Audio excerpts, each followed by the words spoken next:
Hello everyone. Thank you for coming. Can you guys hear me? Yes. Okay. So my name is Chris, and on behalf of the Beirut AI team, I would like to welcome you to our third quarterly event for this year. Before we start our presentations and talks for tonight, I would like to tell you a little bit about our community and what we do at Beirut AI. So we are the applied AI community in Lebanon.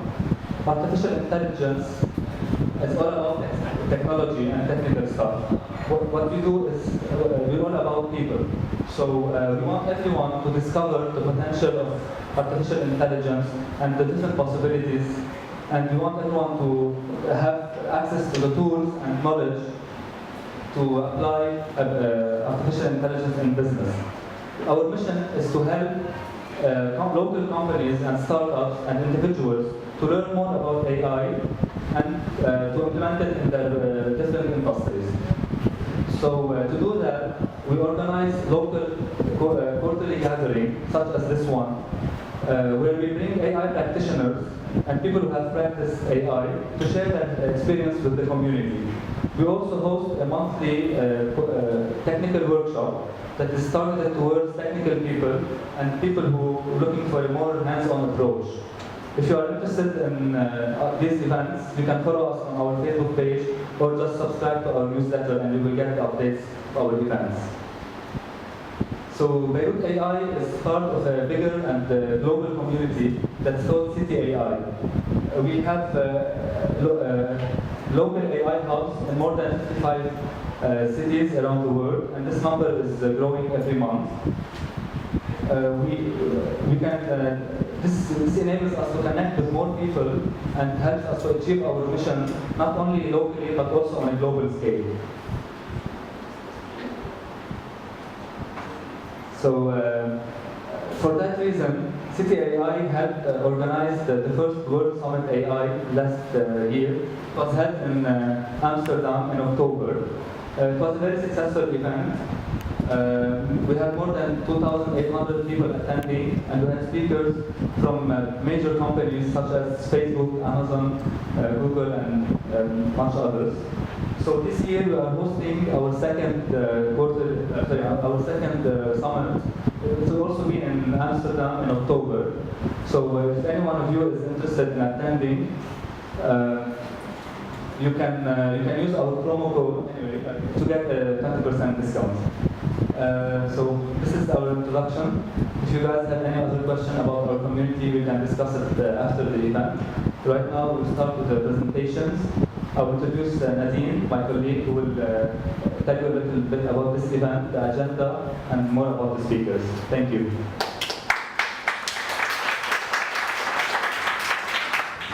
Hello. So, as discussed, Beirut AI is part of the global community. Well, behind Beirut AI, there is Christopher, my colleague, myself. We are the co-founders. We are both from software engineering background, and we are applying machine learning in our free times, and we are software engineers. We have also Ala, our community manager, and she is the research assistant in machine learning.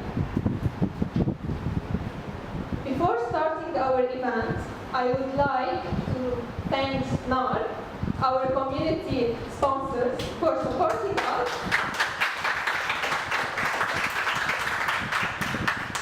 and helping our community to grow. We would like to thank Beirut Digital District for hosting our event. And finally, we would like to thank our photographer.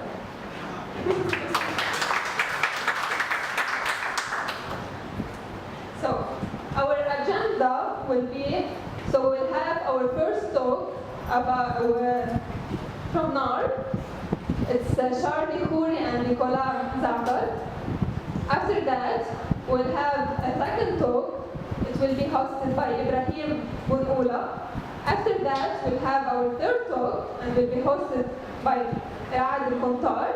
After that, we'll have peer-to-peer networking, and we'll have some pizza. So I would like to join us. Thank you.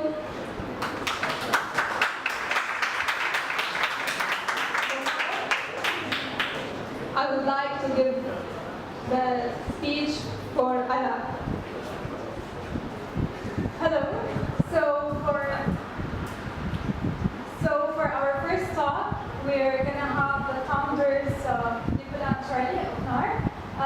We know that drones nowadays are no more just for fun or to fly them in the neighborhood to spy on your neighbors or so. They give you very important information that are very good for analytics. And we're going to see with NAR how they're applying AI in computer vision and drones.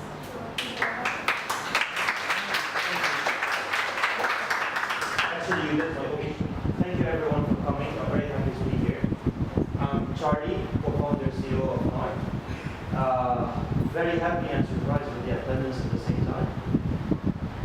Happy that you're all here, but at the same time, put more pressure on the speakers. So, thank you for coming.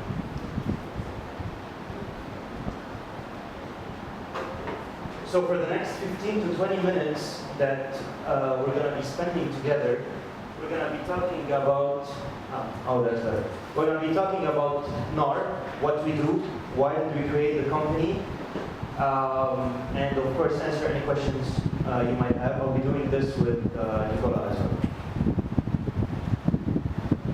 So, I see smiles. So it's July. Actually, it's the peak of the wedding season in Lebanon. Everyone's getting married. And I don't know if you've noticed, I'm sure you've noticed, over the last couple of years, there's a new trend where we're using flying robots.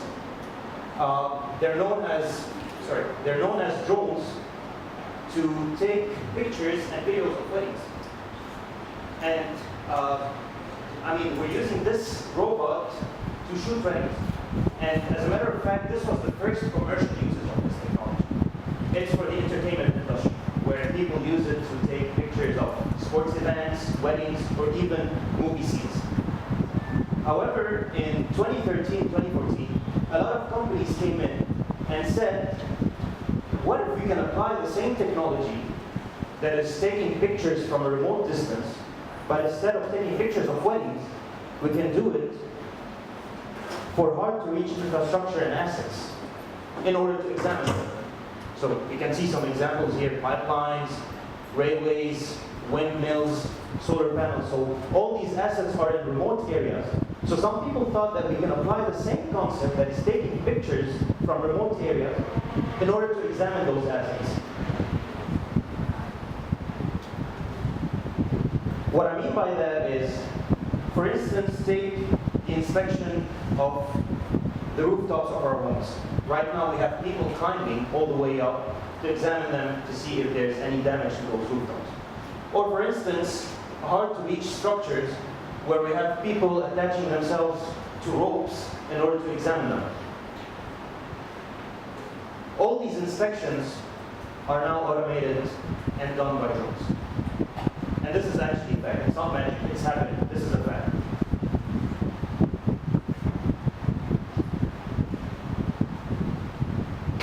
Now, everyone was so amazed by this technology and its advantages. So, imagine instead of actually having people exposing themselves to risk in order to do this inspection of this asset that is very far away, we're now sending a flying robot. It's a bit scary, but at the same time, it's exciting. You're sending a robot to take pictures of an asset and do the inspection. Everyone was so excited, and everyone started jumping on this bandwagon, wanted to inspect those infrastructure. However, everyone missed something crucial, that drones would do half the job. Think of it.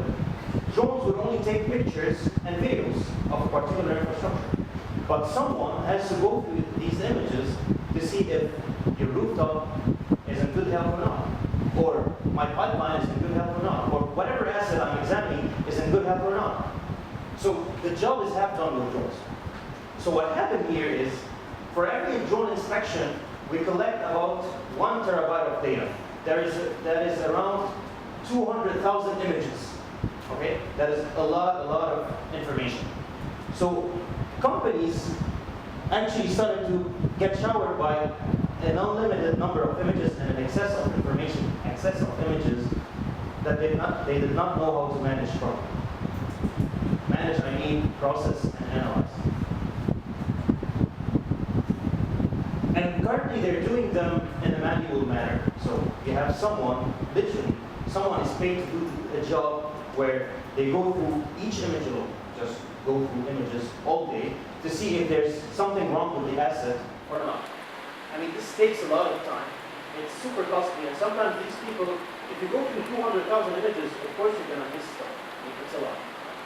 Now, to illustrate the problem, everyone knows the famous game, Find Waldo, where you should find this, good. Everyone, we should find this specific character inside a huge crowd. So imagine that this character is, for example, a corrosion on a wind turbine or a windmill, okay? And this huge crowd would be all 200,000 images. So we should find this guy inside this big data set. This is what happened actually. Now we found him easily, just for the sake of it. So for all these reasons, this is where actually we pitch in. So I was just giving the background about the industry, what's happening in the inspection industry, how it's changing. But this is actually where NAR as a company pitches in. So what we created is an AI framework, it's an AI platform that you can plug on any aircraft, be it drone or manned aircraft, that would simply detect the defects. So now instead of ending up with 200,000 images after each inspection, you would only end up with a limited number of images that are concerned to you. Say maybe 5 images of corrosion, of cracks, or any anomalies in your infrastructure. No more time wasted on examining images, no more processing on that, and much greater accuracy. And we call this framework, or this AI platform, Raed AI. Okay? It's an intelligent aerial inspection platform.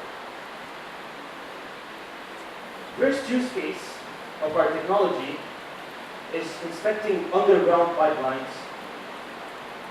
And the aircraft of choice, in this case, is helicopters and planes. This was back in Canada in a small village called Whitewood. That was in July or June 2017. This was last year. We were actually on a helicopter ride. It was scary but fun. To patrol a pipeline. So we're flying over a pipeline to see how do they do it right now, how do they collect images, how do they analyze it. So it was a funny ride. Actually, they made us sign on papers that if we ever die, they're not held responsible for it. Scary but funny ride. And just to give an example about the AI application in this case, what we're looking for is actually any ground movement. So the pipeline here is underground. So we're looking for any ground movement, such as erosion in the ground. Construction next to the pipeline. You can see this is Canada, November. It's snowing. When the pipeline is exposed, it should be underground and covered at all times. This is exposed. And obviously, oil leak and gas leak. Okay? So this is the application of AI. We're supposed to, using an aircraft, monitor the pipeline from above and detect all of these.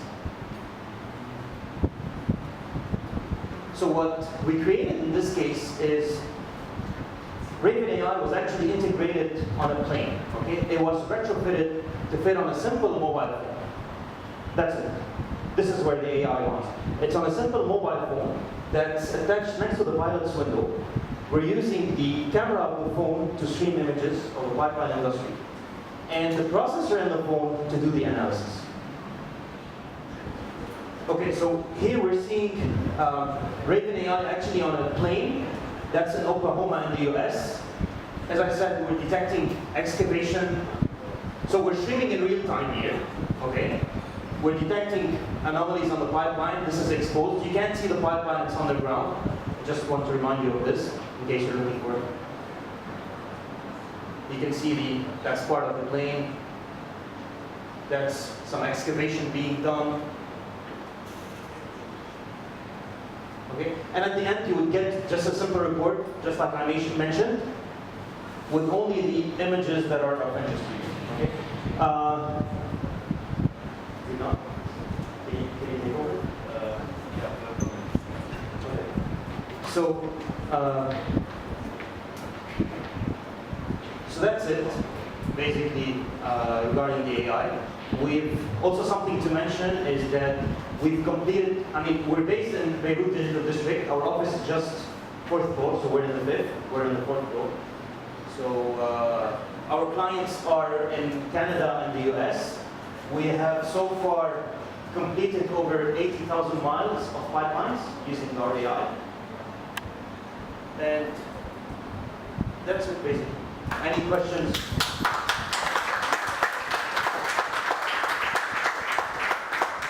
Just one second, it's not over. I just gonna present the next one.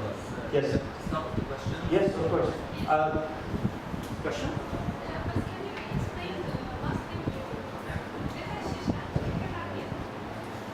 The traction when on screen? Yes, Sure. Okay. Okay. So هون حاطين ال AI على البلين. Okay. مثل ما شفت الفون configuration, it's on a mobile phone attached to a plane. We're using the camera of the phone to stream the images. So we take images, we take frames, we do the analysis on them. If we see one of the cases that I just explained, like excavation, digging, exposure, the things that we taught the AI to detect, it would pick them up and just tell the pilot that, watch out, there's something in here. Okay? And the last bit of it is that you would get a report. Okay? It's just, that's it. Now, notice how we get 1, 2, 3, that's it, 3 images. The way they used to do it is collect around 200,000 images, and then someone would go through these images alone. Now we only get 3 to 4, that's it. So imagine how much time we're saving, cost, and not talking about the accuracy. And by the way, regarding accuracy, we've detected so far more than 180 observations that were missed by pilots before AI, including oil and gas leaks that could have caused millions in losses. How many did you miss? How many did you miss? How many did we miss?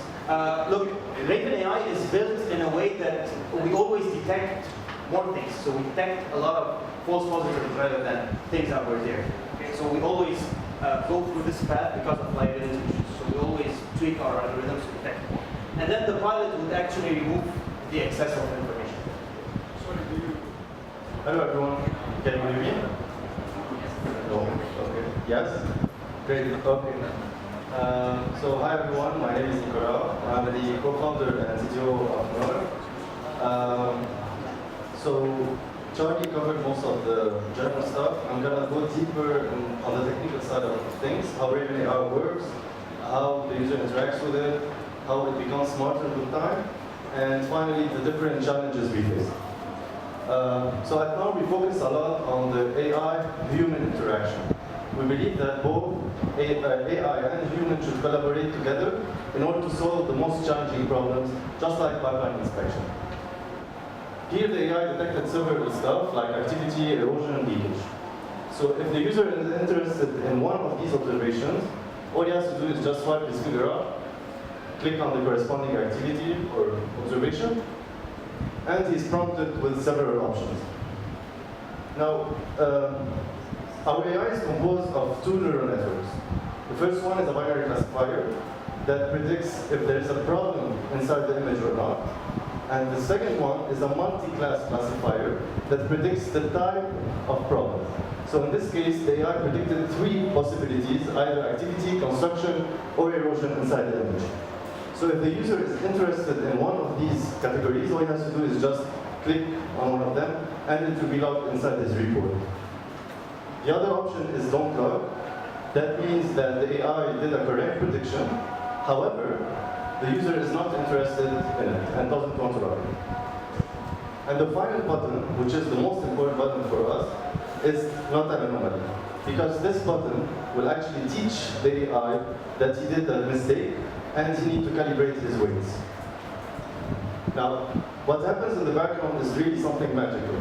So, to understand better what I'm talking about, let's go on a journey of a single image that will transform our AI into a smarter Raven AI.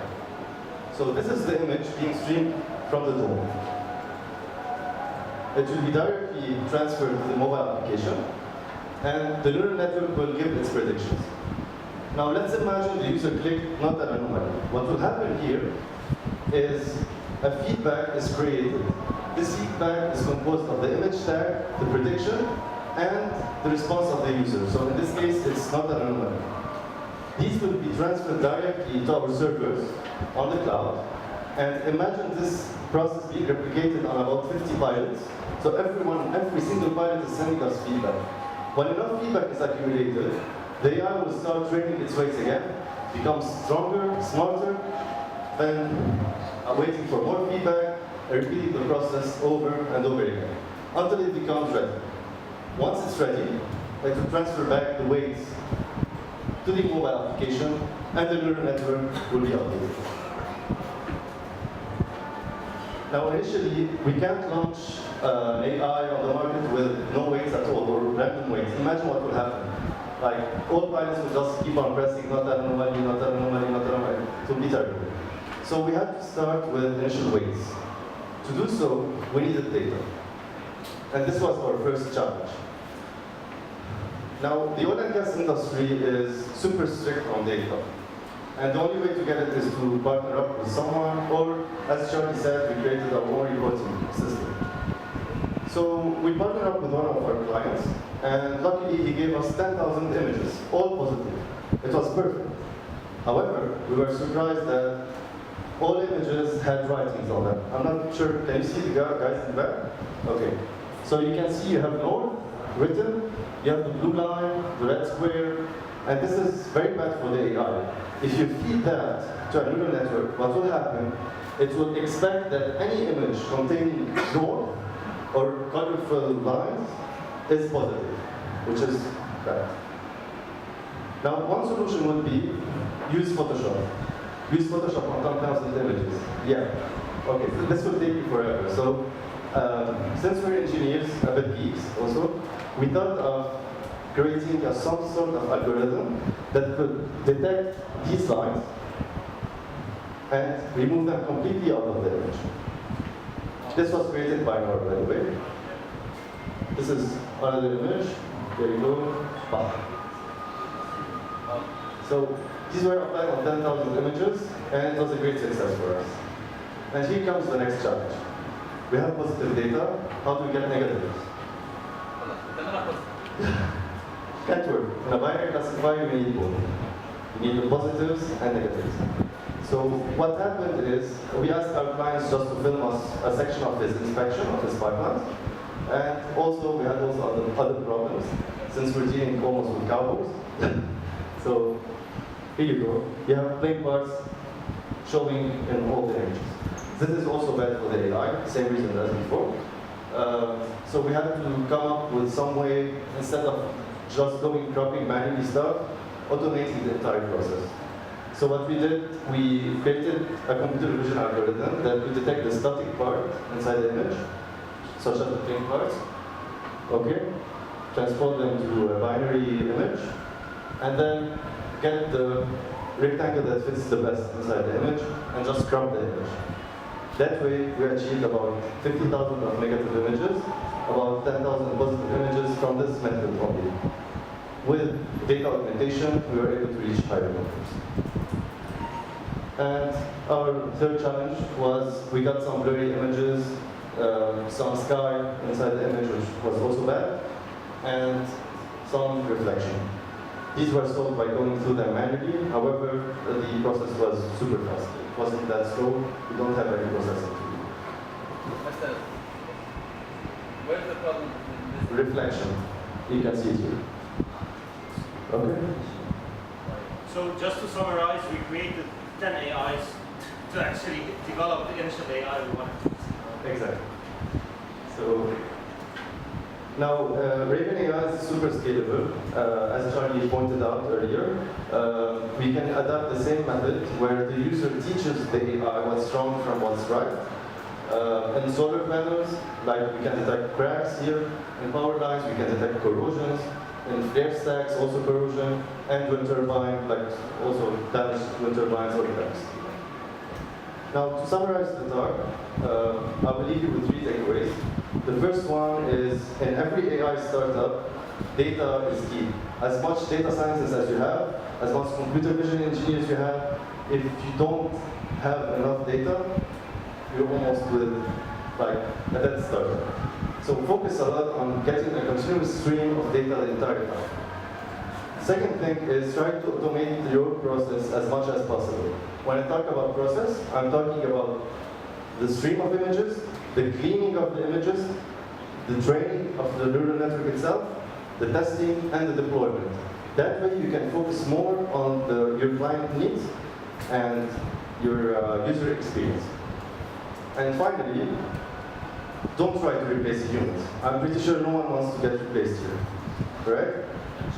Including software engineers. They just created an AI that could really write code. So what you should focus on is actually integrating humans inside your application. Like when I talk about integration, I mean like communication between the AI itself and your users. It's super important to keep that momentum always high, the interaction high. And no one does what you can do. You can really, humans and AI should collaborate together in order to solve the biggest challenges. Thank you.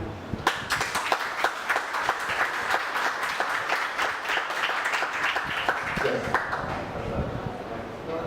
Isn't it risky not to provide the feedback for negative or false negative? For false negatives, actually the user is providing us with these. If he clicks not an anomaly, this will transfer back to us that this was a false positive. Signal false negative. Yes. There is an anomaly, but the program didn't detect. Yes. There is an anomaly that okay, good question. So in this case, the app allows the user to override the AI and take himself the image. Whenever he does so and the AI didn't detect it, we know that this was a problem. So on the live play where the pilot is watching what's happening live, it can be done. But what about on drones when only the detection are reported? Same process. You stream also back, the same application goes on the plane and on the mobile itself for drones. Usually drones are streamed back to mobile apps, so this works as well. Hopefully I answered the question. Go ahead. Yeah, so how does Predictive AI voice data is snowing or raining? Yeah, just can you give him the microphone? Yeah, my question was how does the algorithm react with noisy data if it's raining or snowing or I don't know. Okay, so one thing to clear up that they never fly when it's raining. As for snow, as we showed earlier, we gathered data also from snow, so the AI, we could understand depending on the season that if it's snow, so we calibrate the AI for snow. If it's summer, we calibrate it for summer. Yes? Please explain where are the images being processed on the application or on the cloud? Yes, the application are being processed directly on the mobile phone itself. The training, however, is being done on the cloud. So all the images are being streamed back to the cloud, uploaded to the cloud. Doesn't this run the CPU or the RAMs of the phone? Good question. It's a heavy computation after upload. Good question. Nowadays, there are a lot of phones who support AR and VR, and the GPUs are getting better and better. Even if you look outside the BDD here, there is a poster promoting phones and AR. So this was possible like recently. And you need special phones, like Yes, Note 8 and above, iPhone X and above. Yes.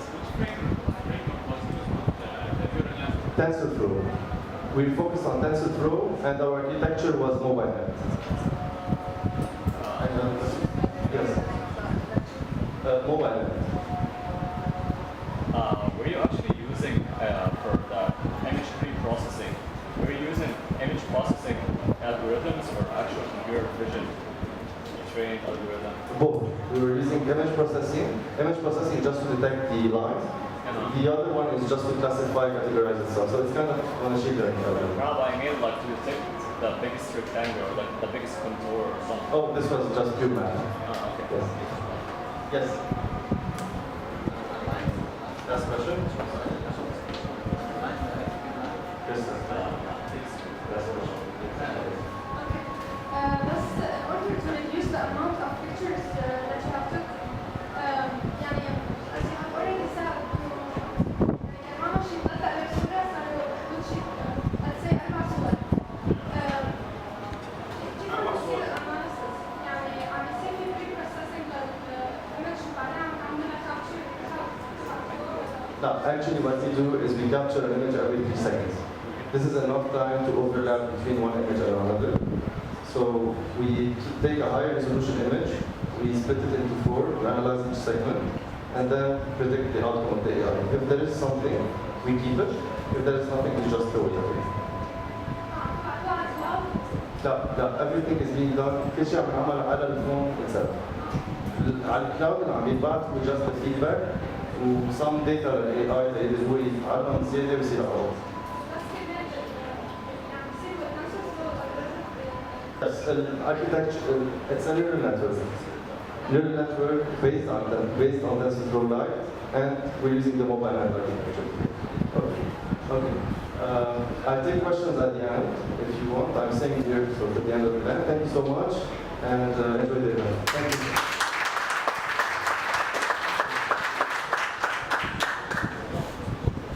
Okay, so if you have more questions, you can ask them in the networking session. So we know that from social media, the internet, we're flooded with huge amounts of data, and nobody can check them all. So what if we have recommendation engines that, of course, they're important because they give you only the data that's relevant to you and for your needs. So we will see with Daniel how he's applying this recommendation. Thank you very much. Hi everyone. Good evening. So we are from Design-24 and the whole team is here. So I make sure I follow some branding guidelines because they're getting wrong. Design-24 is an e-rental business. We are a marketplace, a community where anyone of you who have dresses in their closets can put them online, and eventually whoever is surfing our apps and website and blogs, whatever we're doing, can actually rent these items, and at the end we end up splitting revenue with the suppliers. So, and of course we take care of everything in between. We manage the whole cycle, right? At Designer-24, we developed a tech team a year ago. We've managed to eradicate our Magento setup, and we have now our in-house grown application or services. And we're adding a lot of new features as we go going forward. What are we about to talk here? So we're not as geeky as these guys. We're just tapping into it. We're just tapping into machine learning. And this talk is about, how to tap into it if you don't know anything about it, basically. That's how it is. And we actually didn't know a lot about AI before we started on this project. And I'm going to explain how we went step by step as a startup with minimal amount of resources to build our small machine learning. So, of course, there's a lot of ways to do things, probably better than what we're going to explain here, but this is what we've done so far. So I'm going to talk first about data in general, because to get into machine learning, you will always need data. As they said, if you don't have data, you have nothing. So the first thing we've done, we started building and training the team on how to capture data. And there are 3 ways, in my opinion, and like in general, to capture data in a real-time system. One of them is business intelligence, right? So you set up a warehouse, a data warehouse, where you have a star schema DB.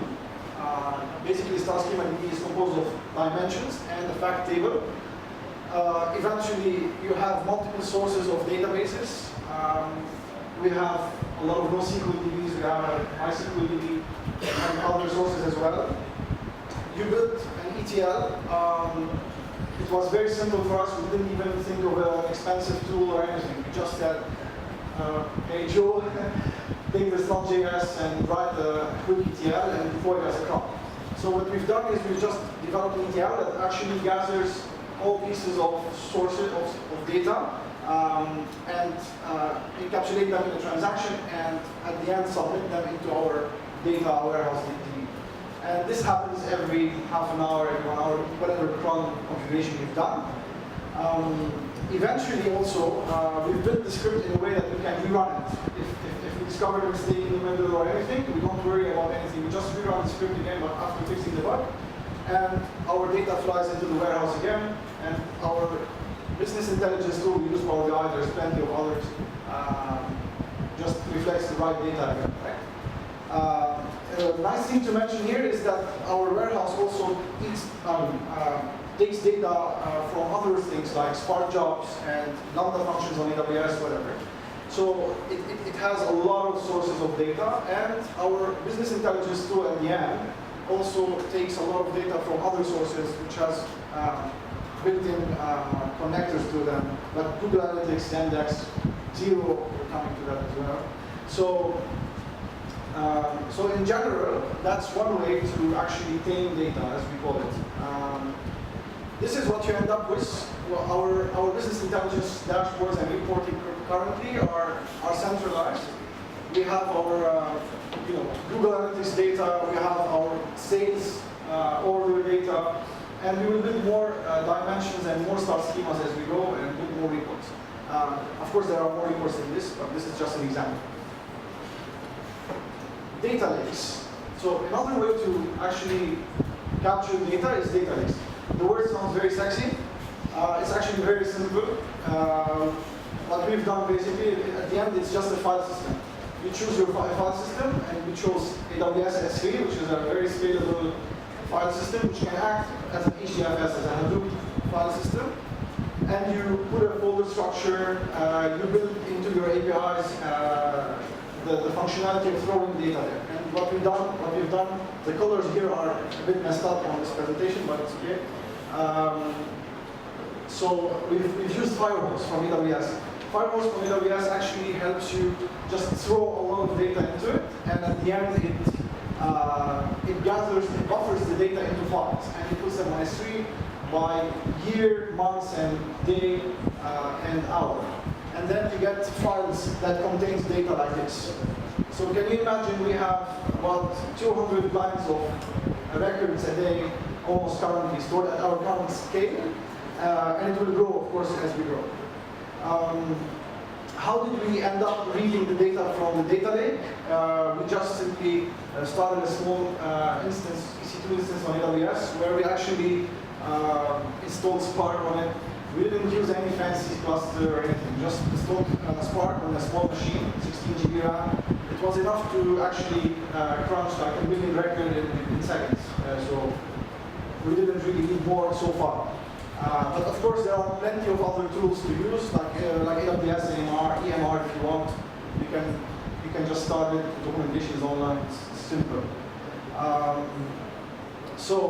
So that's how we started our data lake. And currently, we're just storing data day by day, minute by minute. And we have already reached about, I think, 20 million records, I think, so far. I forgot. But we will tap into the frequency of data in a bit.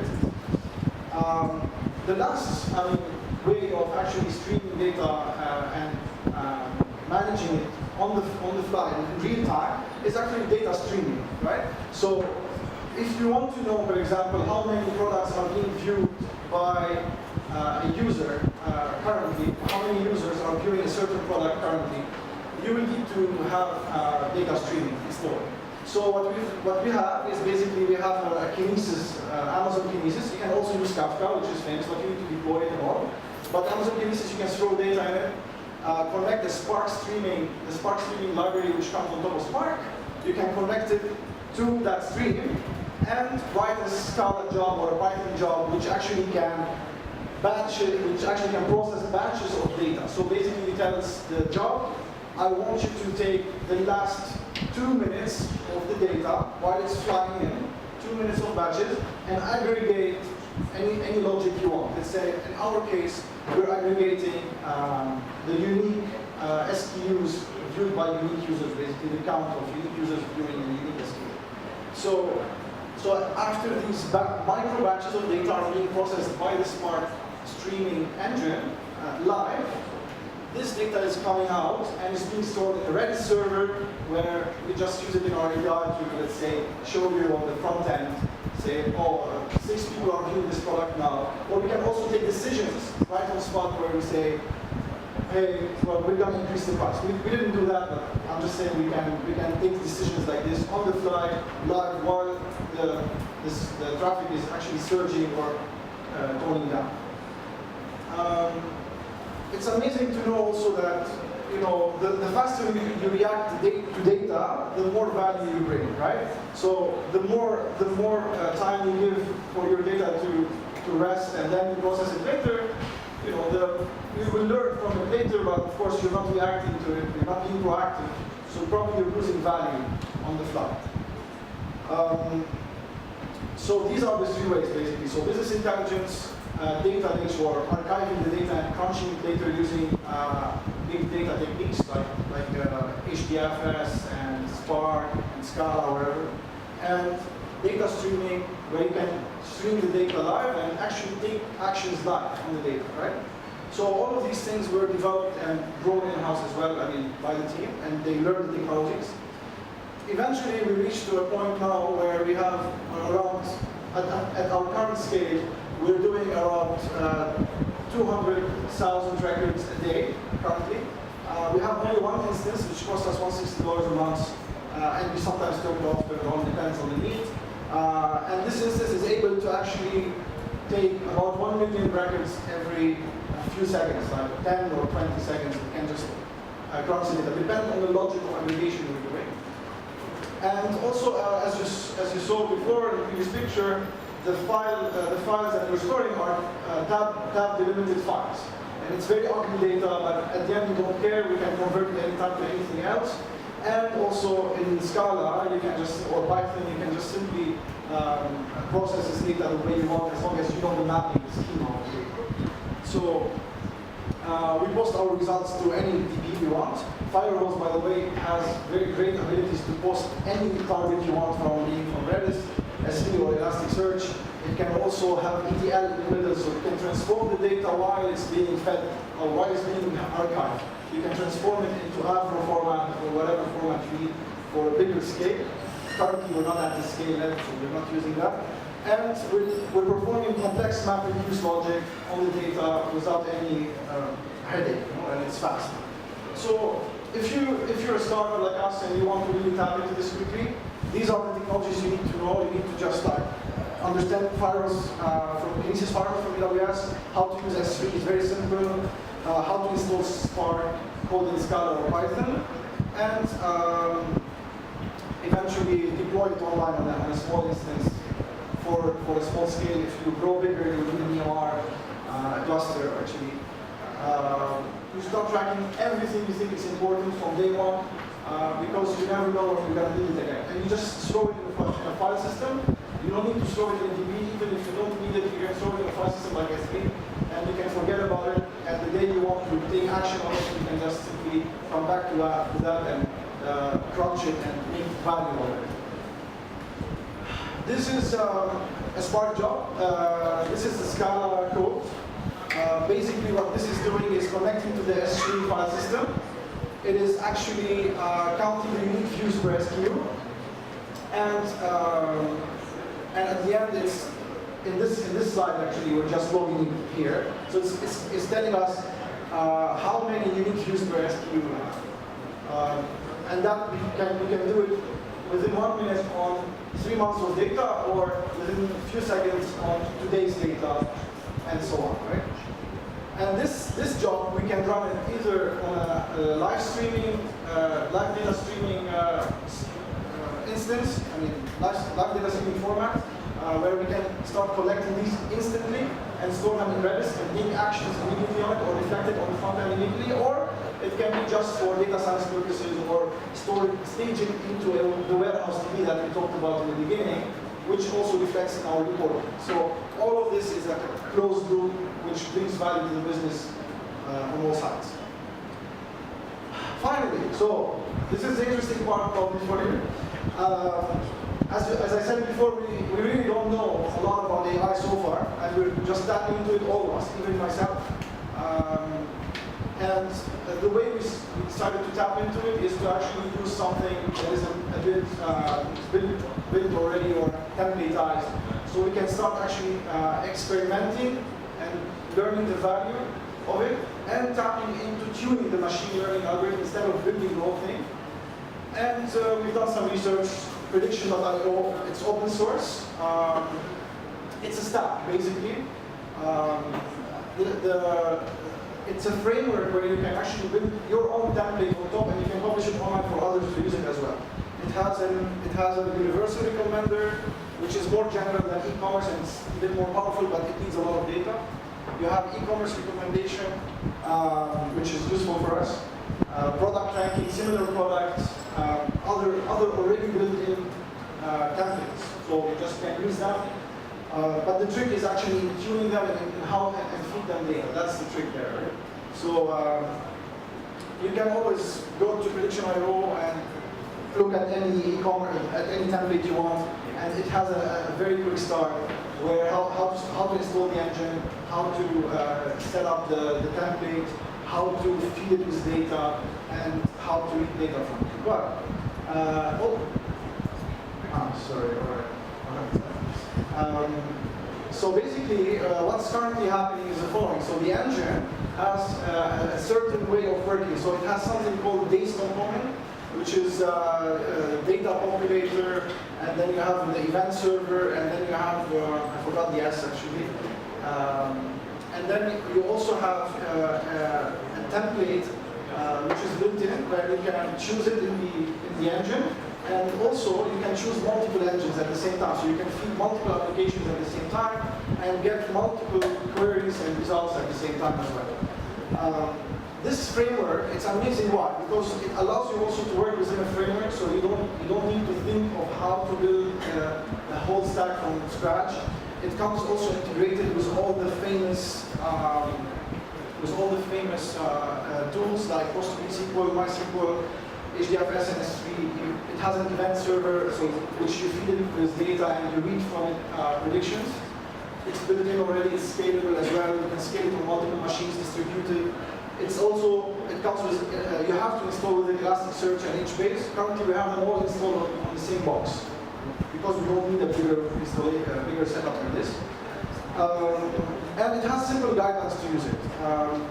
So you can just go Google it and check it out. After we do the Scala job and we stage our data into a staging DB or a warehouse, we run also a small Python script, which actually installed on the server. It has a cron job as well. It's a cron job as well. And it feeds the event server. So basically, it translates the MySQL data into JSON format, which the engine requires. And every single template has this very specific guidelines on what kind of data it needs, right? This is how we start the engine. It has a configuration part. You can also tune, the number of iterations, the lambda, the seed. You can.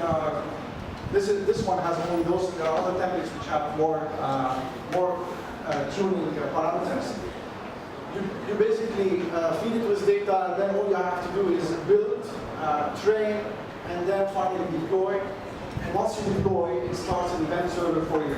That event server will now respond to your queries because you fed it with data, and you trained it, and then you actually deployed it, and it starts a web server for you, and you can start querying. This is an example of a query to our engine. So basically, we just did an HTTP request, and we said recommend for this user, recommend top number 4 products for this user. What could he possibly be interested in, right?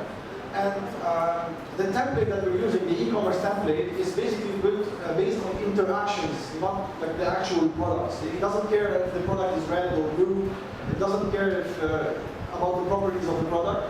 It cares more about the interactions, the view event and the buy event.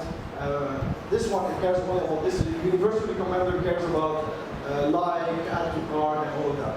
But we chose this one because it's still simpler for us at this moment of time, and because we still don't have a lot of data at this point of time. So with this event, actually it's quite recent, on Friday, where we start getting our first results. We built the whole pipeline last week,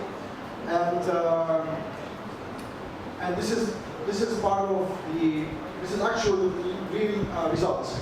So a user have actually looked at these items, and a lot of other view items, but he actually bought these items as well. And the buy event is the primary event in this engine, so the recommendation came as these products, right? So we are able to actually see a lot of relevance in the recommendation. And this is only on a small data set, should we say. Small relatively, but it's getting bigger and bigger by the day. This is also another recommendation where the lady bought this product, but actually also interacted and viewed a lot of other products. And eventually the recommendation engine, most probably because she bought this one and she actually viewed a lot of others, it was able to somehow build a relationship. Like we said, it's magic, and it suddenly recommended these items for us. So this was a promising result. This was last Friday, and we're gonna keep tuning it and playing with it a bit more while data is actually growing, so we can see how to perform better and better by the day. We might deploy it online as well and start A/B testing it on the website. That's about it. Thank you very much for listening.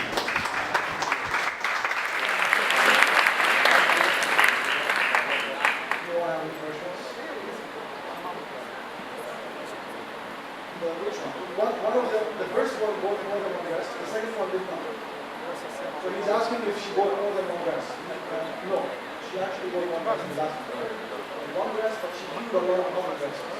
So he was able to tell which one she wants to buy.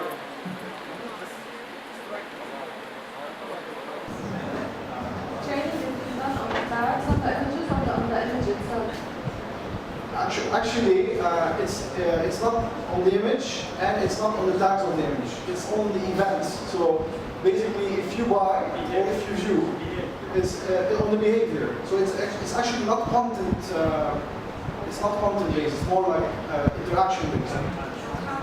Sorry, it's not content based. It's interaction based. So if you buy or view, it learns with time. There is another universal recommender. It is somehow more content-based, a little bit more content-based. You can tune the algorithm to be more biased towards content than interactions. But we chose the e-commerce because it's called e-commerce. So the first interaction was like, let's choose this one and try it out.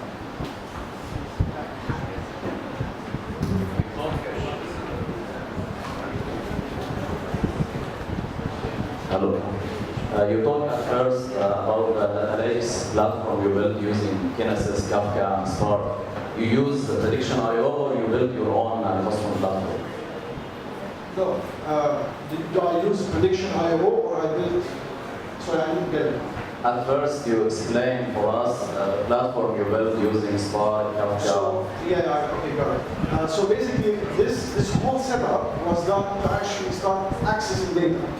Because you cannot do anything if you don't see your data. Like, you need to visualize your data, you need to control it, you need to be able to play with data the way you want. So you need to sometimes stream it live and get some results immediately now, or you might need to come back historically and crunch all your data. So all of the three methods that we used in the beginning were mainly to actually give access to data in the company.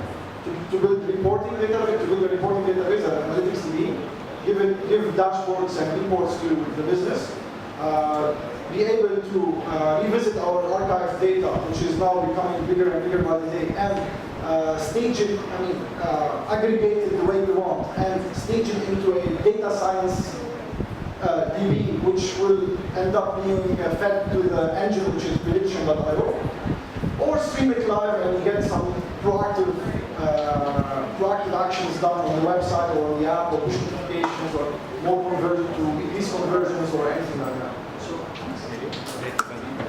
anyone else? All right. Thank you very much, guys.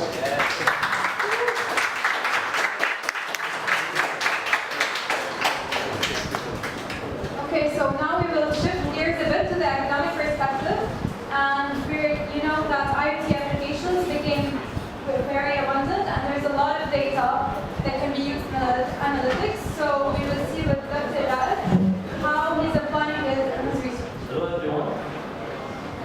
First of all, I'm very happy to see that many people interested in artificial intelligence, data science, machine learning. Thank you for inviting me, and very nice talks, very interesting. Okay. So first of all, I come from a more academic background. I am a faculty at the University of Michigan, which is a leader in artificial intelligence and statistics specifically.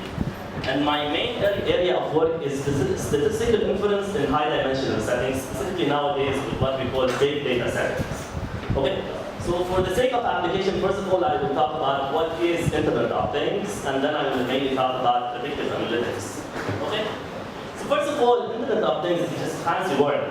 And in fact, it is just an ecosystem of smart and connected devices, or smart and connected systems, like the systems that were presented.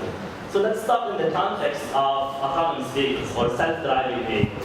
So what are the main parts of a smart and connected system?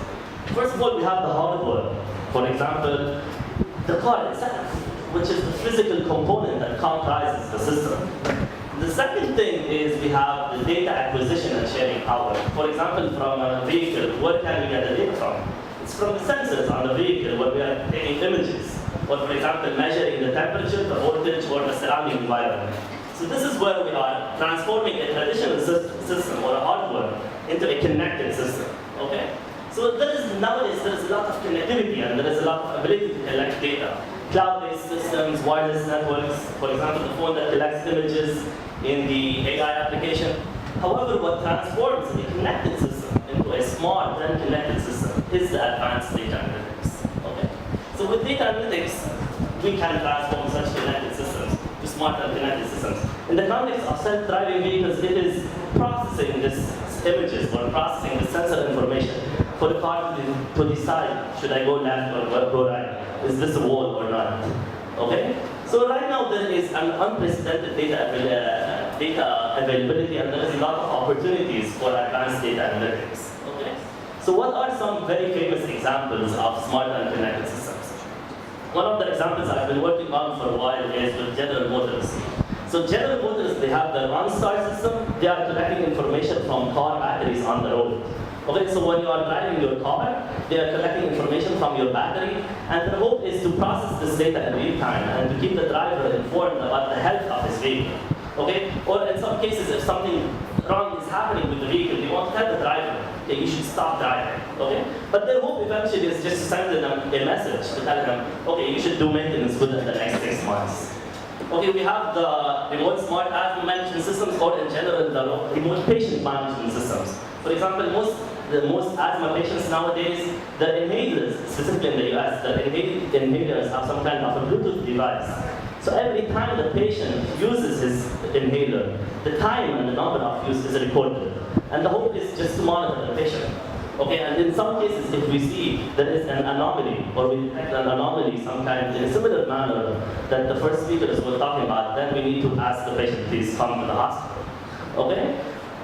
We have the General Electric, the Insight system, where they are monitoring the healthcare devices. This is a very hard application because the reliability is very important. In healthcare, we do not have we cannot go wrong. Okay? And definitely we have smart factories. And smart factories nowadays, for example, in the Toyota factory, any mistake that happens in the system, the machines somehow they are talking to themselves, and they can redirect the automation process in seconds for the production to remain continuous. Okay? So what is data analytics?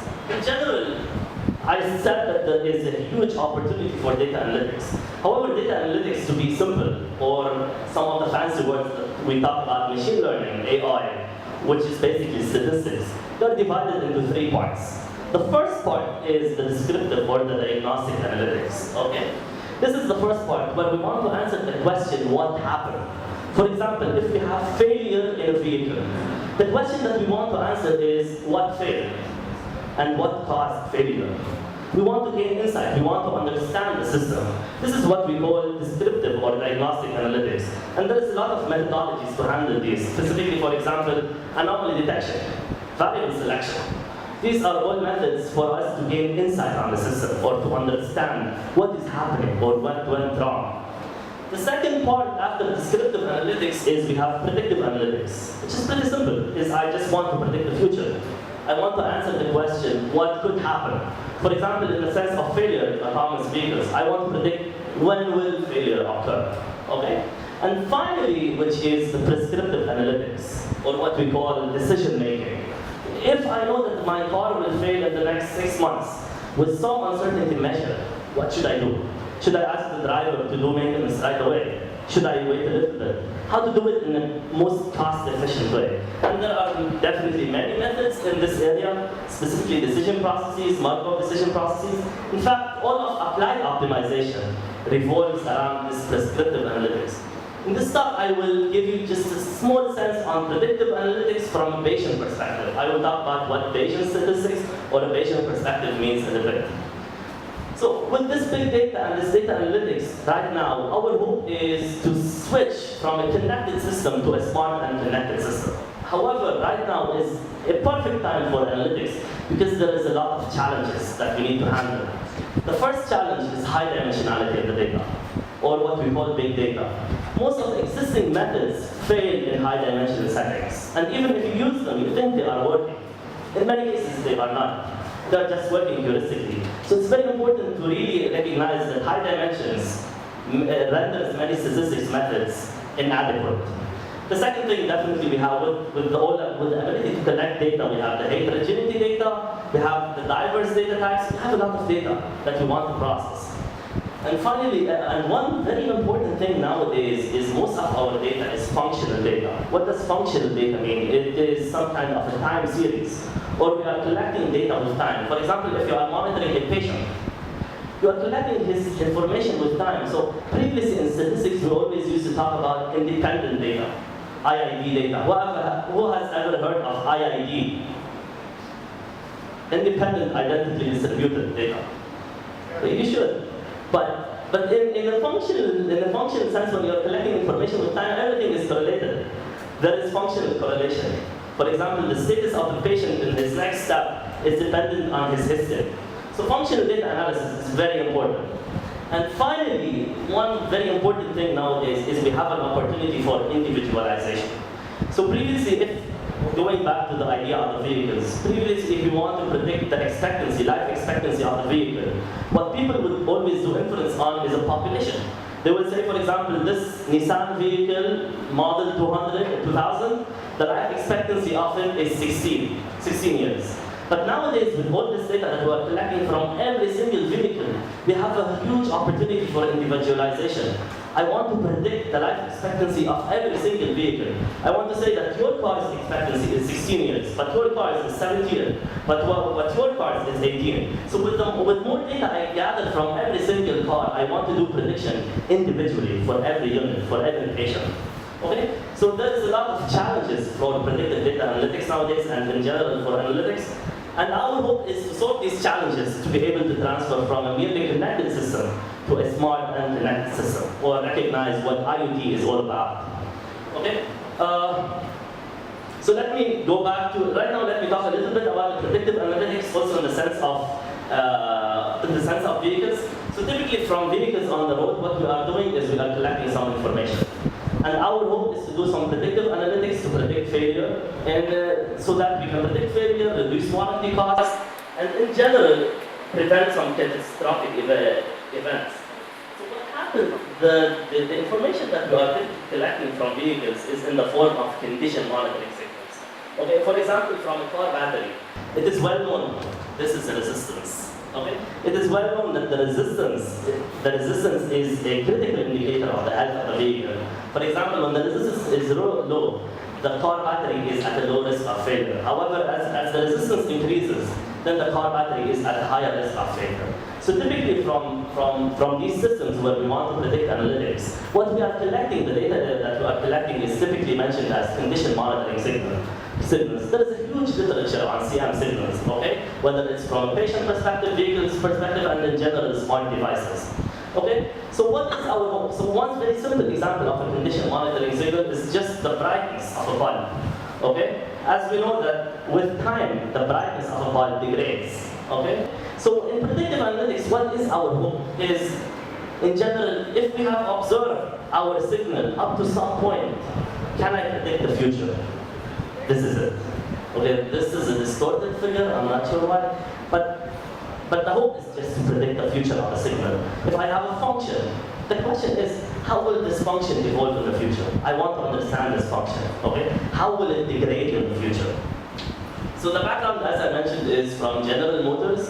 So in General Motors, they have two kinds of information. The first information is condition monitoring signals from car batteries on the road. So these are cars on the road, and definitely we have a historical database. Okay, the historical database is just some signals that we have collected previously from batteries that have lived a long life or batteries who have failed learning. Just some historical database. Okay. So how do we do predictive analytics? As I mentioned, in predictive analytics, my hope is just to extrapolate this function, to see how it will evolve in the future. So how we will do it is from a Bayesian perspective. Who has an idea what is Bayesian statistics? What is Bayesian statistics?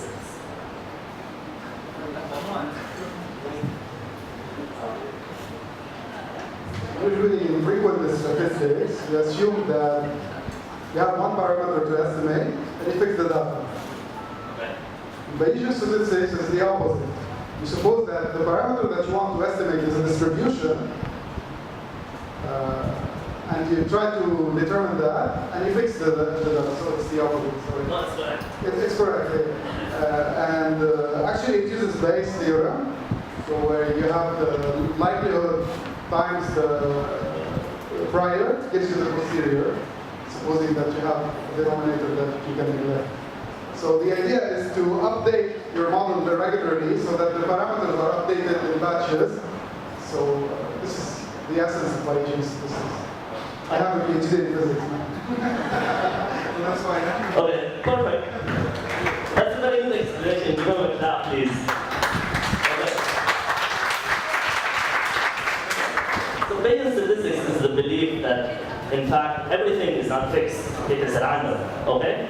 So, in fact, what we do in Bayesian statistics is we, first of all, assume that we have some intuition or intuitive explanation, or we have some knowledge. And then when we get more and more data, we update this knowledge, okay? We make our knowledge more accurate. So what we do in this context of Bayesian, this is the simple idea. First of all, Bayesian statistics is saying we have some knowledge, and then when we get more data, we update this knowledge. That's it. Okay? So in the context of our problem, how do we do Bayesian prediction? First of all, we have this historical database. Okay? This is my historical database of functions, of signals. And from my historical database, I establish my historical database, I established some kind of an estimate. I'm not sure what happened here. Okay? Not my fault. So we established some kind of a population estimate. And then based on this population estimate, this is the population estimate I established. So I believe that the cars will degrade according to this path or according to this form. This is my belief. And then how do I do individualization? When I get new data from this vehicle, so I'm observing data in real time, what happens is I update my belief. And when I update my belief, as you can see, the function becomes more and more accurate. So let me show you a very simple illustration. So just look at these two graphs. This is the data. The red line is my prior belief, and the dashed line is the truth. So as you can see, as I get more and more data, I'm trying to get more and more close to the truth. Okay? So this is the first line is my prior, and the second line is my posterior. Okay? So you can see as I get more and more data, my prediction is becoming more and more accurate. And this is the survival probability. Survival probability is just the probability of failure, when will it fail. So really the take-home message here is, in many cases, we want to do prediction, okay, for a function. And we can do it in a Bayesian way. This Bayesian method is, first of all, I take my population, I establish some kind of a prior, which is this function at the beginning, and then when I get more and more data, I update my knowledge. So instead of directly training a new model when I get new data, instead of training a new model from the beginning, what I do is I only need to update my model. And this is very important for real-time prediction, because training a new model is sometimes very computationally demanding. But in many cases when you just update the model, updating the model is very simple. It's just a distribution when you update it. Okay? So let me talk about a simple problem that we face with general motors is that what happened is they're collecting information just until the warranty period. They do not care if your vehicle fails after the warranty period. So the hope is to do predictive analytics just to decide when they should put the warranty period, when to decide the warranty period. However, one main problem that happens with us is some vehicles fail before the warranty period, but these vehicles are rare events. Okay? So for example, if we have this huge population, only a small part of this population will fail early. So this comes to the problem of an imbalanced data set. Or we can think about it, for example, if you have a vehicle, and then you hit the vehicle, okay? Then suddenly the battery will degrade very fast. There is some kind of a change point. So how to handle this is, we need definitely new algorithms to handle this. So this comes in the area of change point detection and prediction analytics. So in this case, we are doing the same thing, but in this case with a change point detection algorithm, and this without the change point detection algorithm. We can see when a catastrophic event happens, we can directly adjust, while this function takes some time to adjust. Just look at the difference between this function and this function. The first function can handle a change point, while the second function cannot. So what's happening is, when we reach this point, the first model can adjust its model parameters very fast. We can see directly our prediction goes up, that it will fail very fast. However, for the second one, it takes a lot of time. So this just a small idea, we're just scratching the surface of methods that we can do predictive analytics for Bayesian methods. However, there's a lot of methods out there, so I'm just giving you some intuition what we can do with such data and what we can do with prediction function forms. Okay, so this is my talk till now. I can take some questions right now. Yes? Assuming the battery are from the same factory, the same year, same model of the car, what are the parameters for the battery? Yeah. Good question. So first of all, we establish a population estimate. The population estimate doesn't need to be accurate. They can be from different generations, for example. But the key idea is when we get new data, we're updating our population estimate. So for one generation, we're updating it in one way, and for another generation, automatically the updating is done in a different way.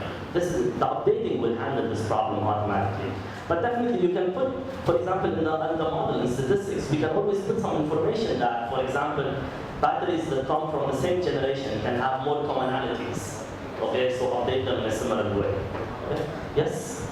Yes? Yes, do you use conjugate priors method? No.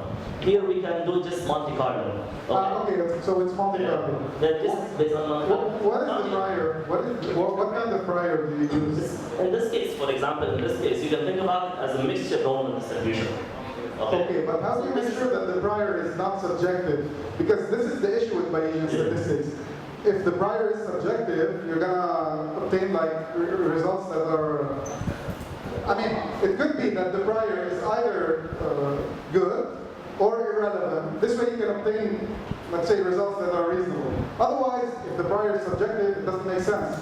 Okay. That's a good question, but I have to disagree. First of all, Bayesian statistics is, in many cases, we put non-informative prior, if you know that. We really do not care about the previous information. We just put some kind of prior, and we let the posterior decide. So the prior has very minor importance here. But as I mentioned, in this problem is, if we establish a big prior over all this data, the prior will be mostly representative of what group. The group doesn't fail early. Okay. So this is why we need to handle it. But in general, in Bayesian statistics, and specifically nowadays, because we have a lot of data, we do not really need to depend on prior. The posterior can handle the problem. And what kind of tools do you use technically to handle such calculations? PyMC3? What packages? No, this is just a model we developed. Okay, so in-house. Yeah. Okay. So in general, in academic settings, we are doing theoretical stuff rather than just using applications. Okay, thank you. Hello, thank you for the very lecture. My question is a bit unrelated. It's a general question about artificial intelligence development. There's a certain in crypto applications, like cryptocurrencies emergencies, and like there are emergence in crypto applications like in medicine and business and in all other stuff.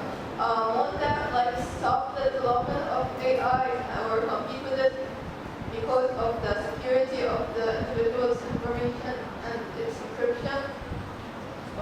That's a good question. In fact, one of the problems with more data is that information is power. And this is creating a lot of security issues. So I think you all heard about Cambridge Analytica, what happened with Facebook. So in fact, having these connected systems is a big problem, okay? Because we're collecting a lot of data, and with this data, some people can do bad things, okay? But in the US, specifically, we are focusing on what we call the transformation from Internet of Things to the Internet of smart and secure things. Our hope is really to build some secure systems, okay? So many people, specifically in the computer science departments, are working on cybersecurity to handle such problems specifically. And there is a lot of math behind that, how to make the system secure, specifically with all these data. But that's a big problem, in fact. First of all, I have a question. How do you define AI? Who can give me a definition for artificial intelligence? What is AI?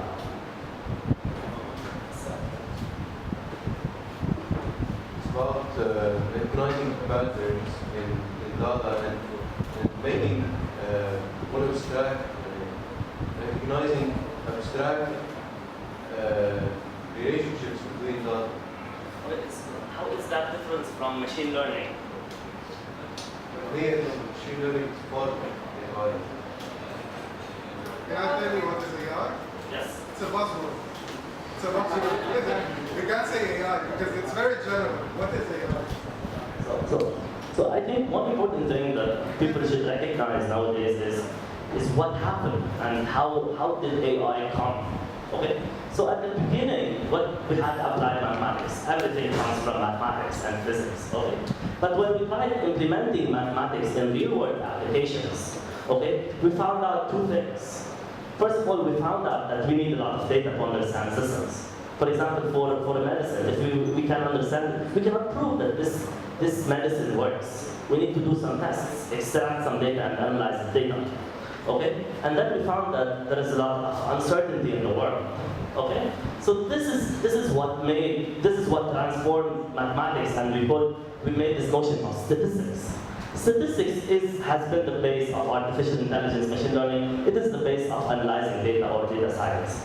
However, recently what happened is we had those buzzwords of machine learning and AI. Why? What happened is when we started implementing statistics, we wanted to put these clever algorithms inside machines. Okay? And we wanted, for example, autonomous vehicles. We want the vehicle to analyze the data on its own. This is where machine learning came. However, the main problem is we found out that us and the machine should talk a similar language. And that language is a coding language. And this is why most of the artificial intelligence, most of the statistics switched from the statistics department, which are doing pure theory, into what we call the computer science department, which started calling it machine learning. But artificial intelligence is one step further than machine learning. Artificial intelligence in general has been coined by specifically IBM as the ability to learn on your own. Okay? So for example, if you have a machine learning algorithm, specifically in the sense of autonomous vehicles, one example of artificial intelligence is for example, if it passes on this road one time, and it finds out that this road is dangerous, then it does not pass for another time. So this is what we call reinforcement learning and the ability to learn on its own. This is what switched machine learning into artificial intelligence. But I really do believe at the end of the day, these are buzzwords, and the keyword is statistics and data science. No, I don't think so. I have a objection. Okay, what you're saying is true. We have a lot of advancements because of statistics. But statistics only, okay, we can uncover patterns with we can uncover patterns with statistics, but we as humans, for example, learn from very few data points. This is not possible now with machine learning.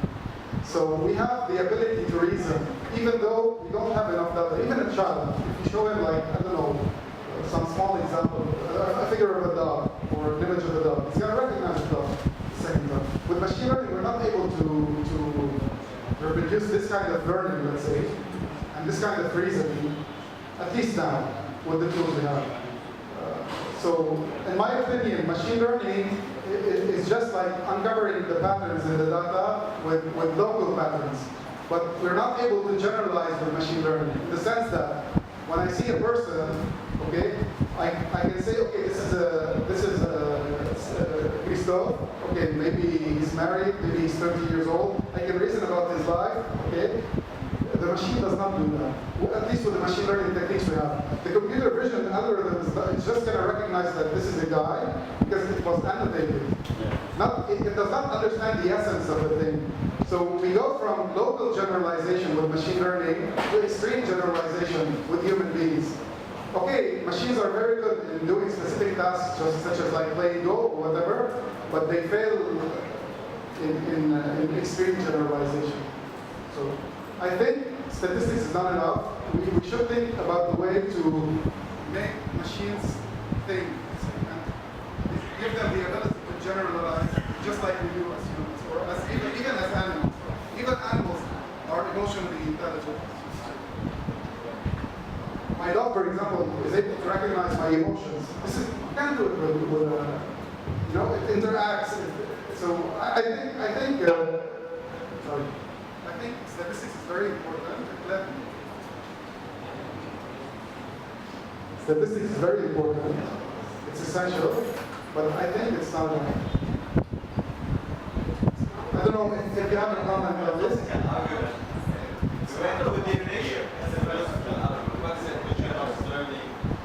But not only that. No, but let's say take the example of computer vision.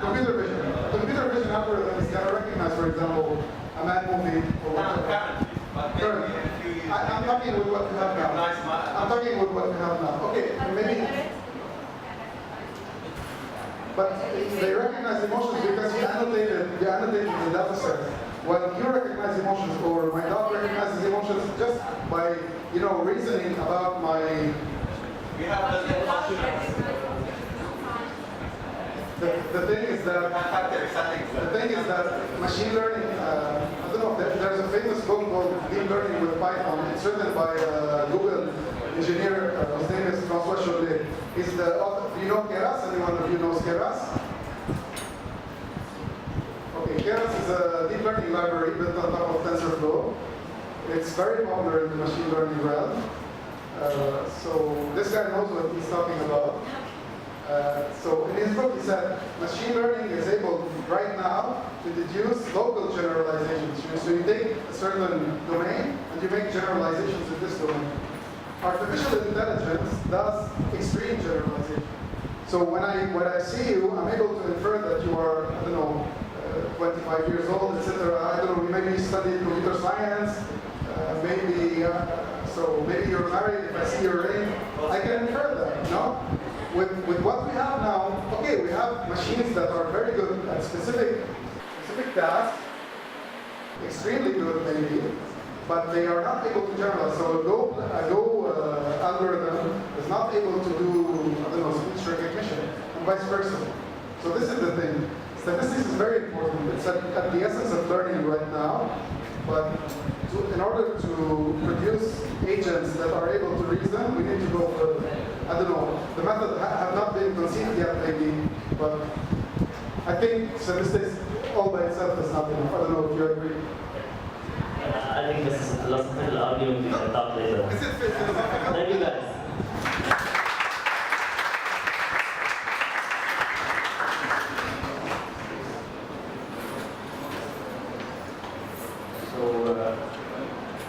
So this is the end of the second part of our event.